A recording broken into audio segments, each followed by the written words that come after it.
요한계시록의 수신자로 등장하는 7교회에 대해서 차례로 보고 있고, 오늘이 두 번째 시간입니다. 지난주 첫 번째 교회가 어느 교회였죠? 에베소 교회네, 감사합니다. 이 거짓과 악독이 가득한 시대 가운데 견디며 인내하며 진리를 지켜왔고, 또 그 수고는 칭찬을 받았지만 책망할 것이 있다. 너희는 사랑을 버렸다. 이 진리라는 것에 옳고 그름을 용납함과 용납하지 못함을 너무 치우친 나머지 사랑을 잃어버렸던 교회가 에베소 교회였습니다. 에베소 교회가 그랬었구나로 그치는 것이 아니라 이 말씀들이 성령이 교회들에게 하시는 말씀, 우리에게는 이 옳고 그름에 치우쳐 사랑을 저버리는 이 에베소 교회 같은 모습이 없는지 우리 함께 점검해 보자고 말씀을 드렸습니다. 이 교회 유형 검사죠. 오늘은 두 번째 유형, 이 서머나 교회입니다. 지난주 에베소 교회는 나름 익숙하셨을 겁니다. 사도행전에 등장을 하고 에베소서 이 편지도 있고 이 바울이 세운 교회 아닙니까? 그런데 오늘 서머나 교회를 포함해서 앞으로 6개의 교회는 좀 다 낯서실 수가 있어요. 누가 어떻게 세웠는지 알 수 없는, 사도들이 제자를 삼고 다시 그 제자들이 제자를 삼아서 퍼져나가고 세워진 교회들이기 때문입니다. 이 요한계시록을 이렇게 발송하시면서 아시아에 있는 7교회에게 보낸다라고 하시거든요. 이 아시아가 너무 크니까 이 성경 공부할 때는 이 성경에 나오는 이 아시아를 이 소아시아라고 구분을 하는데, 전부 오늘날의 이 터키 지역에 있는 교회들입니다. 바울이 1차 전도 여행 때 이 지역에서 열정적으로 사역을 했고, 아시아에서 계속 사역을 하고 싶어 했는데 예수의 영이 허락하지 않으셨다라고 했어요. 그래서 이 마게도냐로 건너갔다라고 하는데, 이 터키가 아시아와 유럽의 경계에 있지 않습니까? 마게도냐라고 하는 것은 이제 아시아에서 유럽으로 딱 건너갔을 때 나오는 이제 그리스 지역입니다. 바울이 아시아에서 쫓겨난 것 같고 이제 유럽에서 대부분 머물면서 로마를 향해 나아가지만, 그 잠깐 지나간 아시아에서 매맞으면서 옥에 갇히면서 뿌린 씨앗들이 퍼져나가고 자라고 이 수십 년 후에는 주님이 주목하시는 7교회로 성장하는 이 복음의 역사가 참 놀랍지 않으십니까? 누구도 교회를 세우려고 세운 것이 아니었어요. 제자를 삼으니까 교회는 저절로 세워졌습니다. 이 교회의 성장과 목회를 위해서 우리가 함께 수고할 때에 주님께서 왜 먼저 가서 제자를 삼아라고 명령을 하셨는지, 교회를 조직을 정비하고 차려놓고 와라 모여라가 아니라 영혼을 찾아 가서 제자 한 사람, 예배자 한 사람씩 세워나가는 것이 우리가 인내하며 수고해야 할 사역인 줄로 믿습니다. 이 교회에 출입하는 모든 분들이 예수의 제자된 길을 따르시기를, 또 나가서 교회를 세우시고 교회로 사시기를 주님의 이름으로 축복합니다. 7교회로 대표되는 이 땅의 교회들에게 이 보내지는 편지는 이 짧지만 비슷한 구조를 가지고 있습니다. 먼저 이 편지를 보내시는 분이 어떤 특징이 있으시고 어떤 것을 손에 쥐고 계신 주님께서 이르신다. 이 주님의 모습이 그려지는 것으로 이제 시작을 해서 주님께서 너의 어떤 사정을 알고 있다 말씀을 하시고, 그리고 무엇을 칭찬한다, 그런데 어떤 점은 책망한다, 그러니 앞으로는 어떻게 하여라 라고 교정하여 주시고, 마지막에는 귀 있는 자는 성령이 교회들에게 하시는 말씀을 들어라, 이겨라, 이기는 자에게는 무엇을 주겠다, 이 말씀하시는 것으로 편지가 끝이 납니다. 그리고 이기는 자에게 주신다고 약속하신 것들은 전부 이 계시록 후반부에서 새하늘과 새 땅에서 다시 환상으로 등장을 하죠. 7교회의 이 같은 패턴이 이제 편지에서 반복이 되는데, 구체적으로 구분해 보면 7교회를 세 그룹으로 묶어 볼 수가 있습니다. 칭찬도 듣고 책망도 들은 그룹에 이 네 교회가 있어요. 지난주 에베소 교회도 칭찬과 책망을 들었죠. 또 칭찬은 없이 이 책망만 들은 부끄러운 교회가 하나 있습니다. 그리고 책망할 것이 없이 이 칭찬만 받은 그룹에 이 두 교회가 있어요. 오늘 보실 서머나 교회는 이 칭찬만 받은 교회 중에 하나입니다. 그래서 오늘날 이 교회 이름을 어디 서머나 교회라고 따라하는 교회도 제법 있죠. 이 서머나 교회가 받은 칭찬이 무엇일까요? 이 뭘 잘했는지 살펴보시면 좀 갸우뚱하실 겁니다. 칭찬하시기를 내가 너의 환난과 궁핍을 알거니와 또 비방도 알거니와 환난과 궁핍과 비방을 당하고 있는 것을 칭찬받아요. 지난주 에베소 교회는 너희가 수고하고 너희가 인내하고 견디고 게으르지 않은 것 성도들이 어떻게 했는지가 칭찬을 받았는데 이 서머나 교회에 대해서는 성도들이 환난과 궁핍과 비방에 어떻게 대처했는지는 나와 있지 않고 그냥 환난과 궁핍과 비방을 받고 있는 그 상황 그 자체로 칭찬을 하십니다. 그리고 내가 안다 말씀을 하세요. 내가 안다라고 말씀하시는 분이 누구라고 이제 첫 구절에 나와 있습니까? 처음이며 마지막이요. 죽었다가 살아나신 주님께서 내가 안다 말씀을 하세요.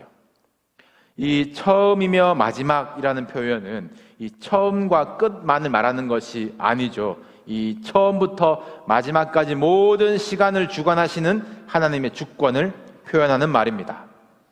우리들에게 반쪽짜리 신앙이 있어요. 하나님이 창조하셨다, 처음. 그리고 종말에 심판하신다, 마지막. 이 맞는 말 같으나 이 창조와 심판 사이에 우주를 경영하시는 여러분들 인생을 주관하시는 하나님의 주권을 인지하지 못하는, 인정하지 못하는 신앙이 있어요. 하나님이 나를 처음에 이 땅에 툭 보내시고 이제 알아서 살아라, 마지막 날에 심판 앞에서 보자 라고 하시는 하나님인 줄 아는 신앙, 그건 아니죠. 하나님은 태초부터 계셨고 온 우주와 시간을 만드시고 여러분들도 계획하셨으며 머리털을 세시고 우리가 자고 깨는 것을 붙드신다 라고 시편에 말씀하셨습니다. 처음이며 마지막이신 주님께서 내가 안다 말씀하세요. 주님이 서머나 성도들의 모든 환난과 궁핍과 비방을 안다라고 하셨어요. 다 보고 계시기에 알고 계시고 또 주님도 환난을 당하시고 궁핍에 처하시고 비방을 받으셔서 죽었다가 살아나신 분이시기에 실상을 아실 뿐만 아니라 환난과 궁핍과 비방을 받는 바품이 무엇인지 외로움과 배신감과 이거 피해갈 수는 없을까? 그냥 지나갈 수는 없을까? 그 두려움이 무엇인지 아시는 분이십니다. 여러분이 처한 상황, 여러분이 어떤 상황에 계십니까? 내가 자처한 환난인지 주님을 위한 고난인지 주님은 아십니다. 주님께서 보고 계신다. 시간을 붙들고 계신다. 시간을 정해놓으셨다. 다 알고 계신다. 이것이 여러분들에게 위로와 칭찬이 되시기를 주님의 이름으로 축복합니다. 이 서머나 성도들이 무엇을 어떻게 해서 칭찬받은 건지 알 수는 없지만 이들이 당한 환난과 궁핍과 비방이 주를 위한 고난인 것은 이제 확실해지죠. 주님께서 아시니까요. 이 서머나 교회는 어떤 상황에 있었나 이 시대 배경과 역사 기록들을 통해서 알아봅시다. 1세기 무렵이니까 이때는 이제 로마 제국 자료들이 참 많거든요. 이 맞춰보는 재미가 있습니다. 이 로마 기록에 이 서머나라는 도시가 등장을 하는 것은 이 로마가 이 지중해의 패권을 잡기도 전에 그 당시에 이제 세계 대전이라고 했죠. 이 포에니 전쟁. 아직 로마와 카르타고가 이 대결을 하는 구도 중에 서머나는 로마의 편에 섭니다. 그것도 확실하고 충성스럽게 서요. 로마 이겨라고 로마 여신에게 이 신전을 지어서 바친 이 첫 번째 도시가 서머나라고 기록이 되어 있습니다. 그 다음 기록은 이 술라라는 로마 장군이 이 터키 지역으로 원정을 떠났다가 서머나 지역 근처에서 이 준비하지 못한 겨울을 맞이하게 되는데, 서머나 도시 시민들이 자발적으로 외투를 모아서 이 군대를 살려요. 그래서 이 키케로라는 인물, 뭔가 들어본 느낌이 나시죠? 키케로라는 인물이 황제는 아니지만 로마의 공화제를 수립한 이 유명한 원로 정치인입니다. 그의 기록에는 서머나는 우리의 가장 신실하고 오래된 동맹이라고 칭찬하고 있어요. 여기까지 기록은 다 예수님이 나시기 전에, 기원 전에 있었던 기록이고, 이제 로마 제국이 강력하게 세워지면서 로마 황제는 스스로 신이 됩니다. 예수님 시절에 이미 가이사에게 바쳐야 될 것에 대한 논쟁이 있었잖아요. 그리고 주후 26년에는 이 티베리우스 황제가 이 로마 제국의 초대 황제 아우구스투스를 이 신으로 기리는 신전을 지으면서 아시아에도 하나 지어야 되겠다라고 작정을 합니다. 여기에 11개 도시가 앞다퉈서 지원을 하는데 결국 서머나가 유치를 하게 되어요. 그리고 서머나는 신전의 수호자라는 타이틀에 임명이 됩니다. 이것은 공식 타이틀인데, 기록에는 이 서머나 도시가 티베리우스 황제 외에도 다른 두 번의 황제 때에 200년 동안에 2번 반복되더라고요. 또 타이틀을 따냅니다.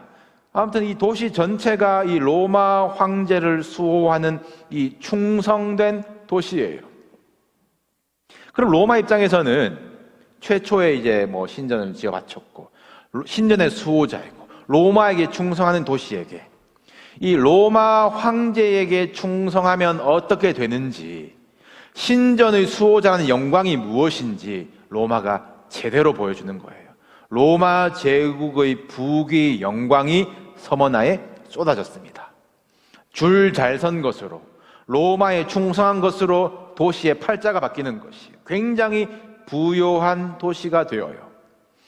서머나에 사는 것만으로도 이제 대박이 터지고 이제 그냥 누리면 되는 건데, 오늘 본문은 서머나 교회 교인들이 궁핍하다라고 합니다. 왜 그럴까요? 로마로부터, 로마 황제를 숭배하는 것으로부터 오는 부귀 영화를 거부하고, 환난을 당하더라도 비방을 받더라도 주님을 향한 신앙을 지켰기 때문입니다. 그리스도 때문에 당하는 고난과 궁핍이에요. 이 시대를 이제 팍스 로마나라고 하지 않습니까? 팍스 로마나. 로마의 힘에 의해서 이 평화를 누리는 시기. 전쟁 걱정 없이, 왜냐하면 대장이 하나 있으니까. 이제 전쟁 걱정 없이 경제적으로 성장하고, 이 사치스러움과 유흥과 꾸미는 것과 이 폭식이 유행하던 시기입니다. 이 시기 가운데 경제적인 문제가 언급되는 교회는 7교회 중에 이 서머나 하나예요. 그것도 원어로는 이 궁핍이라는 단어가 찢어지게 극심하게 가난하다는 표현입니다.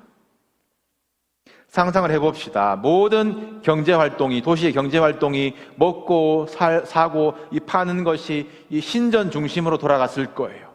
신전에 바쳐진 것들이 귀하고 상품 취급을 받으니까, 인기 많으니까 너도 나도 신전 인증 상품 마크를 찍어서 팔았겠죠. 그리스도인들은 살 수 있는 것이 없을 것이고, 먹을 수 있는 것이 없었을 것이고, 그리스도인들이 팔려고 내어놓은 상품은 신전과 전 상관이 없으니 찾는 이도 없었을 겁니다. 어떤 성경학자는 이 서머나의 그리스도인들은 아예 조합에도 들어가지 못했을 것이다 라고 이제 추측을 해요. 그런데 이걸 또 제일 방해하는 그룹이 오늘 본문에도 이 사탄의 회당이라고 나오는 유대인들이었습니다. 십자가 사건 이후로 유대교 유대인들이 이 그리스도인 된 유대인들을 못살게 굴거든요. 이 감히 유대교를 버렸다? 이거는 이방인들보다 더 못한 변절자들인 것이에요. 그래서 조직적으로 옛날 바울 때처럼 예수쟁이들 죽이기까지 나는 먹지도 않겠다, 아주 결사대로 목숨을 걸고 괴롭힙니다. 이게 얼마나 사회적인 문제가 됐으면 일찍이 글라우디오 황제 때에는 모든 유대인들 종교 불문하고 로마에서 다 추방해라, 그 칙령까지 남아 있습니다. 그렇게 로마에서 고린도까지 쫓겨난 가정이 브리스길라와 아굴라 가정이고, 고린도에서 바울을 만나게 되죠.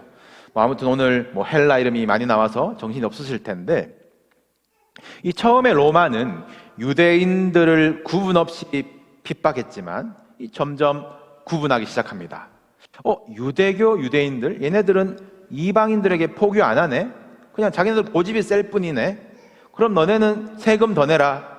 너네 회당 짓고 너희끼리 모이게 해줄게. 이 거래가 되었어요. 얘기가 됐어요. 그런데 그리스도인들은 그런 게 안 통했죠. 순교하면 순교했지. 우리 주님은 한 분이시다. 우리 왕은 한 분이시다. 전하는 자에게, 핍박한 자에게 너도 믿어라. 우리 가자. 전하자. 이 역동하는 복음이 이 로마의 힘으로 통제가 안 되니까 이 골치가 아프게 됩니다. 그리스도인들이 설칠수록 이 짜증나는 그룹이 또 유대교 유대인들이거든요. 자기들도 오해를 받으니까. 그래서 확실하게 선을 긋고 비방하고 고발하기 시작합니다. 쟤네 피와 살을 먹는데 시기는 하는 거야. 쟤네 형제 자매라고 부르는 사람과 사랑하고 입 맞추고 그렇게 같이 살아. 근친상간이야. 쟤네는 예수가 오직 한 분 왕이라고 부르는 배신자들이야. 이 실제 기록에 남아있는 고발장입니다. 사탄의 별명이 이 참소하는 자, 고자질하는 자잖아요. 그래서 오늘 본문에서 이 유대인들 향해서 실상은 유대인이 아니요 사탄의 회당이다 라고 하는 것입니다. 이렇게 서머나 교회 성도들은 로마 황제를 신으로 섬겨서 먹고 살고 배부르고 이 평안할 수 있는 삶을 거부하고 환난과 궁핍과 비방을 자처하면서 신앙을 어렵게 지켜갔어요. 주님께서 이 교회를 칭찬하십니다. 칭찬하시면 이제 내가 해결해 줄게. 이제 박해와 궁핍 끝내줄게. 약속해 주시면 좋겠건만, 근데 이어서 서머나 교회에 주시는 말씀은 장차 받을 고난을 두려워하지 말라. 몇 사람을 옥에 던질 것이야. 환난을 받으리라. 그런데도 죽도록 충성하라. 그리하면 내가 생명의 관을 너에게 주리라. 고난이 더 있대요. 옥에 던져진대요. 이 죽도록, 이게 원어로는 죽는 자리에서까지 충성하라. 너희가 충성할 것은 로마 황제가 아니야. 죽도록 주님께 충성하라. 너희가 목숨 걸고 충성을 지켜야 하는 상황에 처하게 될 것, 죽음을 각오해야 이 생명을 얻게 될 것이라는 말씀을 주십니다. 그리고 하시는 말씀이 이기면 둘째 사망의 해를 받지 아니하리라.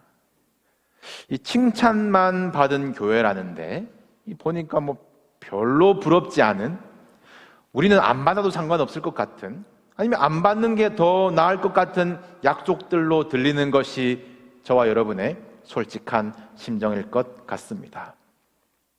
왜 그럴까요?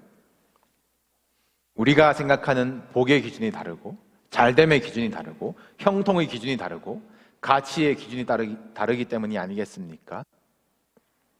2000년이 지나도 아직 이 세상은 신이 아닌 것을 신으로 섬겨서 엎드리기만 하면 먹고 살기 편해지고 지위가 높아지고 내 꿈을 이룰 수 있다는 이 땅의 정욕과 자랑과 육신을 쫓아 사는 세상 아니겠습니까? 어떤 이에게는 재물이 로마 황제일 것이요, 어떤 이에게는 자녀가 신일 것이요, 어떤 이에게는 건강이, 타이틀이, 또 조직이 신이 되어서 그것을 빌며 섬기며 그것이 주는 만족과 이익을 쫓아 살아가는 삶, 이것이 압도적인 이 팍스 로마나와 같은 힘과 같은 이 거스를 수 없는 대세 속에서 우리 그리스도인들도 휩쓸려 살아가고 있는 것은 아닌지, 가치 기준이 옮겨져 버린 것은 아닌지. 예수님은 내 이름으로 말미암아 미움을 받을 것이라고, 바울은 경건하게 살고자 하는 자는 박해를 받을 것이라고, 베드로는 베드로전서에서 불시험을 이상히 여기지 말라고, 주님은 나를 따르는 자는 자기 십자가를 지고 나를 따르라라고 하셨는데, 십자가의 길, 고난의 길은 뭔가 벌 받는 것처럼 내가 뭘 잘못했나요? 억울한 것으로. 이것이 주님의 칭찬으로는 도저히 이해할 수가 없는 것이 오늘날 성도들의 가치관이 되어버린 것은 아닌지. 그럴싸하게 섞어서 기독교적인 재물관, 기독교적인 자녀교육, 성공해야, 병 나아야 그것으로 도배된 신앙 간증들은 세상과 적당히 타협해서 너 좋은 것, 나 좋은 것, 하나님과 세상을 겸하여 섬기려는 우리의 욕심은 아닌지 점검해야 될 것입니다. 부유한 것 같으나 실상은 아무것도 가진 것이 없다. 그리스도인 같으나 실상은 사탄의 회당이다라고 주님 말씀하시지 않을까 두려워해야 될 것입니다. 서머나 교회 성도들이 당했고 또 참고 있는데 또 약속된 더 큰 고난은 오늘날 우리와 거리가 멀어 보이죠. 아마 우리들의 형제 북한의 지하교회 성도들은 이 환난과 궁핍과 고발 속에서 이 신앙을 지키면서 그 자체로 하나님께 칭찬을 받을 것입니다. 우리는 평안합니까? 우리가 누리는 평화가 팍스 로마나는 아닌지 분별하십시오. 압도적인 로마 황제의 힘으로 그 안에서 누리는 평화는 아닌가? 로마 황제는 지금 없지만 오늘날 그보다 더 위대한 신으로 숭배받고 있는 만몬, 이 재물의 신 앞에 우리가 굴복한 것은 아닌지. 사랑하는 성도 여러분, 그리스도를 위하여, 복음을 위하여 불편함을, 비방을, 고난을 감수할 수 있기를 축복합니다. 장차 받을 고난을 두려워하지 말라. 장차 받을 고난, 그 뒤에 나타나는 것이 이제 로마 황제에게, 비방하는 자들에게 가려져 있던 이 마귀가 나타난다는 것이에요. 그래서 너희가 10일 동안 환난을 받으리라. 이 10일이라는 것은 정해진 기간이라는 것입니다. 분명히 끝이 있다라는 것이에요. 이 10일 열흘 하면은 무엇이 생각나십니까? 어떤 학자들은 이 신약의 요한계시록과 구약의 다니엘서가 이제 27개의 띠임이 이제 겹친다라고 분석을 합니다. 뭐 당연하겠죠. 둘 다 마지막 때에 주시는 묵시록이기 때문입니다. 이 열흘간의 환난과 시험, 다니엘과 세 친구들이 바벨론 왕의 힘과 방법을 거부하고 자기를 더럽히지 아니하였더니 하나님이 은혜와 긍휼을 얻게 하신지라. 열흘 후에 이들의 얼굴이 더 아름답고 지혜와 총명이 뛰어나게 하신 것, 이것이 생각나셔야 돼요. 바벨론의 왕의 것을 거부하는 것이에요. 로마 황제의 것을 거부하는 것이에요. 그래서 이 세 친구들이 이겼습니까? 아니죠. 더 큰 환난이 다가옵니다. 또 풀무불에 던져지게 되는 그 비방과 환난과 고발이 찾아오는 것이에요. 그러나 세 친구들은 고난이여 오라, 하나님이 우리를 건져내시리이다. 그렇게 하지 아니하실지라도 우리는 금 신상에게 절하지 아니할 것입니다. 이 풀무불 가운데에서 세 친구와 함께 하신 하나님이 오늘 우리와도 함께 하신 줄로 믿습니다. 이들은 둘째 사망의 해를 받지 아니하는 거예요. 이겨라, 이기는 자에게는 둘째 사망의 해를 받지 아니하리라. 둘째 사망이 있습니다, 여러분. 첫째 사망 때까지, 내가 죽을 때까지 어떻게 먹고 살까? 죽기 전에 뭘 해볼까? 뭘 남길까? 죽으면 끝나는 줄 알고 썩을 것을 붙들고 사는 인생에서 벗어나십시오. 둘째 사망이 반드시 있으며 처음과 마지막이신 하나님께서 모든 것을 알고 보고 계십니다. 마지막 날 우리 심판대 앞에서 하나님이, 주님께서 내가 안다 말씀하실 때에 가슴 철렁하면서 울며 후회하는 인생 말고 모든 것을 아시는 주님께 안겨서 눈물도 아픔도 없는 곳에 영원한 삶을 바라보면서 이 땅을 살아갈 수 있는 저 여러분 되시기를 우리 주님의 이름으로 축복합니다.